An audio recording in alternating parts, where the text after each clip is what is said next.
Alright, well, here we are again, back to WoW Leveling, Episode 2.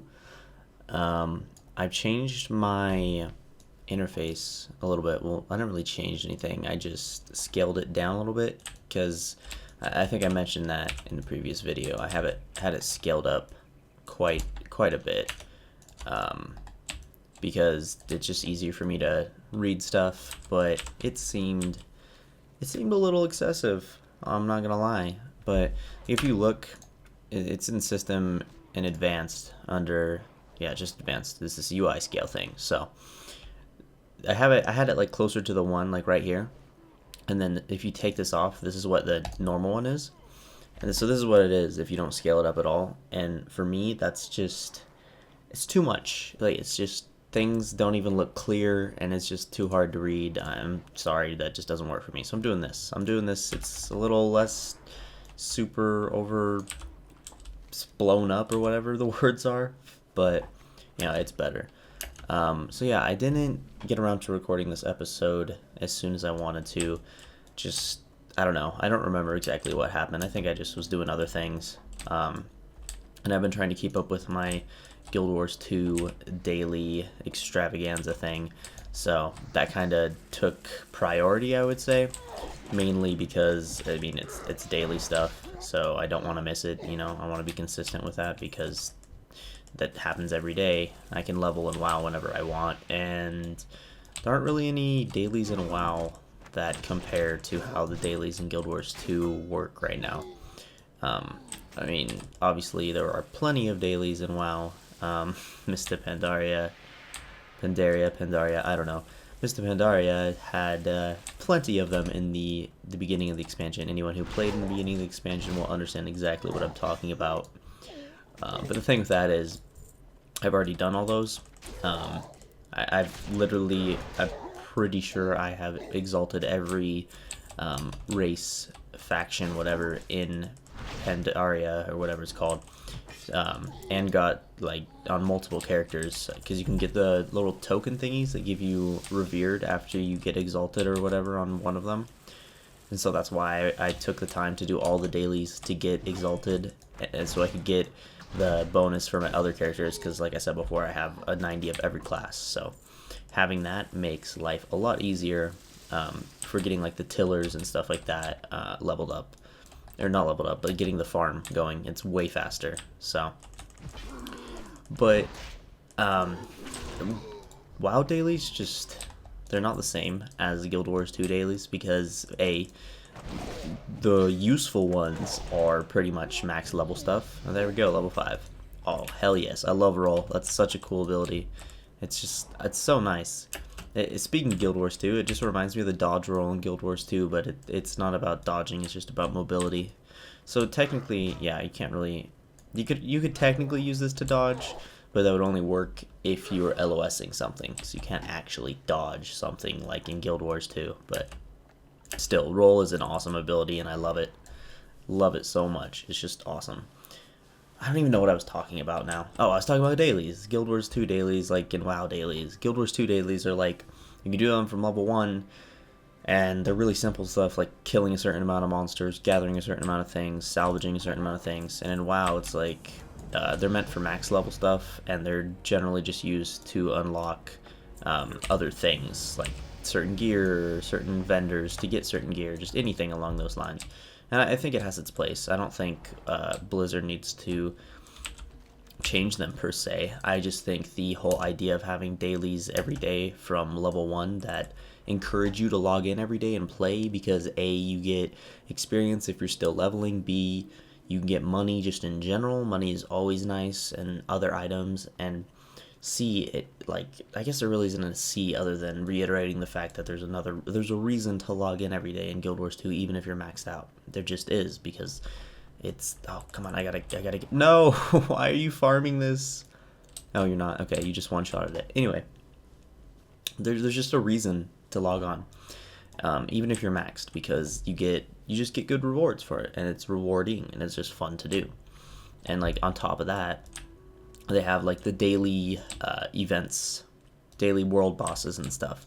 And I would like to see, I heard like this is totally rumor, speculation. I don't even remember if I heard this or not. I just remember something along the lines of in Warlords, they're wanting to do kind of more things like they did with Timeless Isle, more reminiscent of that, where you have more random things happening.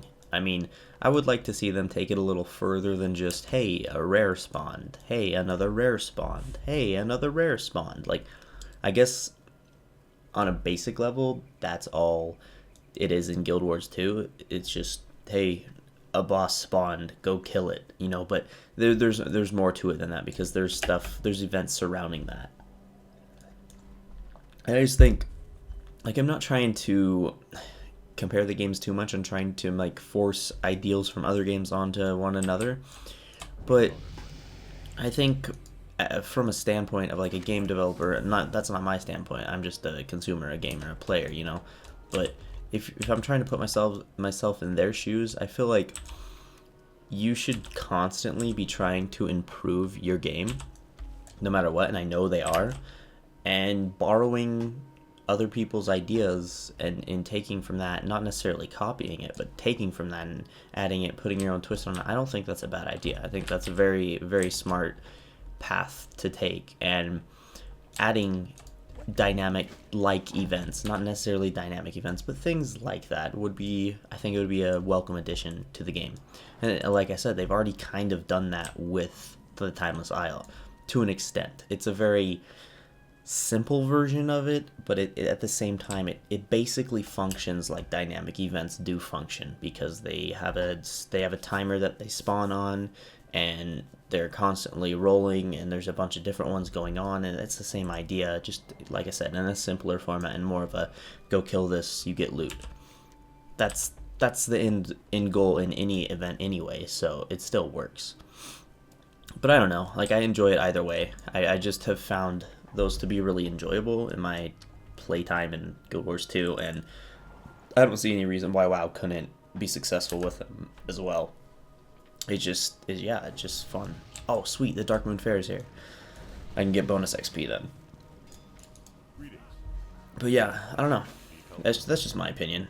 Like, I'm sure a lot of people would be like, oh, it's Guild Wars 2, it's not WoW, WoW's not Guild Wars 2, quit comparing them. But like, at the end of the day, they're both MMOs, they're both, you know, in the same genre. They're both competing against each other, more or less. So if they do relate to each other, they should be compared because they fit together. That's kind of how it is. That's like saying you shouldn't compare certain FPSs to other FPSs. Like, you shouldn't compare. I mean, okay, I don't want to say this because I'm sure a lot of people would hate hearing this, but it's like saying you shouldn't compare COD to Battlefield 4, or Battlefield in general. You shouldn't compare COD and Battlefield because they're completely different games. They are different games, but they are also in the same genre, and that alone makes them similar enough to the point where you can look at them and make comparisons based off of that. Because it's just, wow, I'm just dinging like crazy. It's just the way it is, you know. It's the thing. It just kind of, they're very similar on a basic level. Yes, the details and the intricacies between the two, if that's even a word, are much more deep than that. Like, COD is more of an arcade, not even arcade, just kind of like a run and gun kind of shooter. Of course, you get your campers and everything in any shooter forever, ever. There's always campers. But COD is much more, how would I word this? It's much easier to be a run and gunner, or the guy that runs around like an idiot with a submachine gun trying to be a badass like Sandy Ravage. You know, it's a lot easier to do it in that than it would be to do it in Battlefield, because Battlefield is much more like larger maps, and much more team, like objectively team based. And you know, when you look at it like that, they are very different games. But when you look at it as, hey, these are two different FPSs, they are very similar in that way. I think the same can be said for really any MMO. Comparing two different MMOs, I would say the only game that really kind of doesn't fit at all in that way is RuneScape, because of how different of an MMO it is compared to WoW or EverQuest or Guild Wars or any of those. Like, RuneScape is RuneScape's in a league of its own because it is so much more unique than any other MMO. There is no, I've never played another MMO that's like RuneScape, and that is a very cool thing, that RuneScape is able to be that unique, and I think it's a good thing.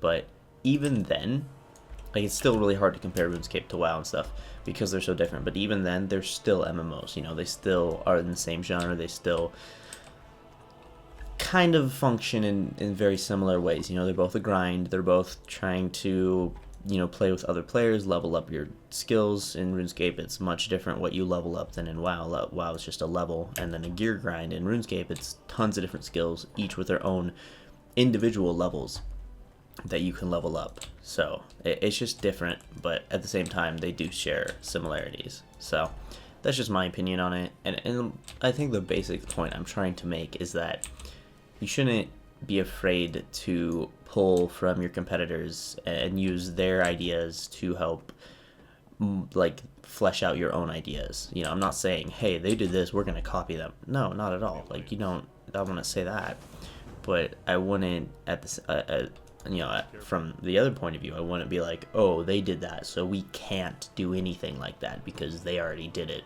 and then we'll be copying them. Like, that's childish to think that way. That's just a dumb way of thinking, in my opinion. There's no reason to limit yourself like that. There's a difference between copying somebody or being inspired by them. And being inspired by somebody, like, I don't know how the phrasing goes, but when you're taking from somebody else's work and building off your own with it, it's like it's like flattering them, because, you know, you're basically saying, hey, I like what you did with this and I'm going to use it as inspiration. I think that's as awesome, obviously. So I don't know, because they might already be doing the whole dynamic event thingy. I don't know. I don't remember where I heard it from. It was a really small blurb type thing from, I don't even remember, honestly. I could be just making this up and be a crazy person. I don't know. I just think, either way, even if this hasn't been said or talked about at all, I think it would be a cool thing to be at least implemented in some way more in depth than just the Timeless Isle sort of way that it worked. I just realized I could have got one of those mounts at the beginning for people that don't have mounts to make you travel faster in the Darkmoon Fair. But it's too late for that now. Oh well, we got dodge rolls. Or not dodge rolls, we got rolls. Just thinking about rolls just makes me hungry, because I'm actually hungry, and then rolls are food, so, yep. We have not accomplished very much in this. I've not accomplished too much in this episode, but that's okay. I think 15 minutes is a good amount of time for it. And it's, I guess, making these isn't so much about me leveling. It's more about, like, hey, I'm leveling, but I'm also trying to talk about things and just, you know, converse. I just like to talk while I play games, so I figure I'll record it, and then it's cool. Maybe it's not cool, but I enjoy it, so. We're just going on a carousel.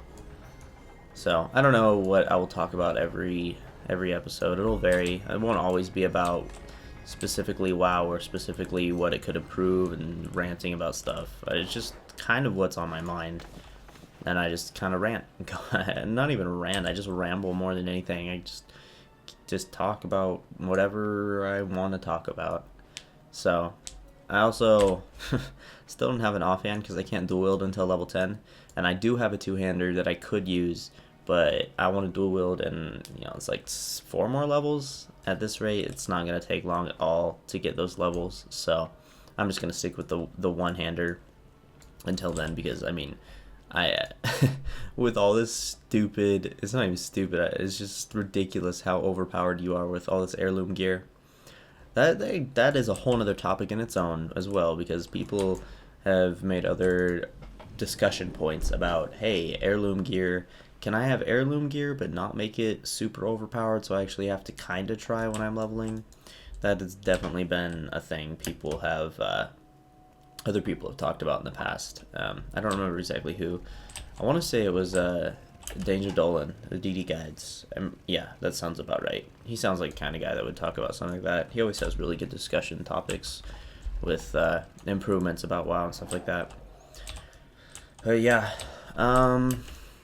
this is about 15 minutes already, so I think we're gonna end it here, and I'll continue on in the next episode.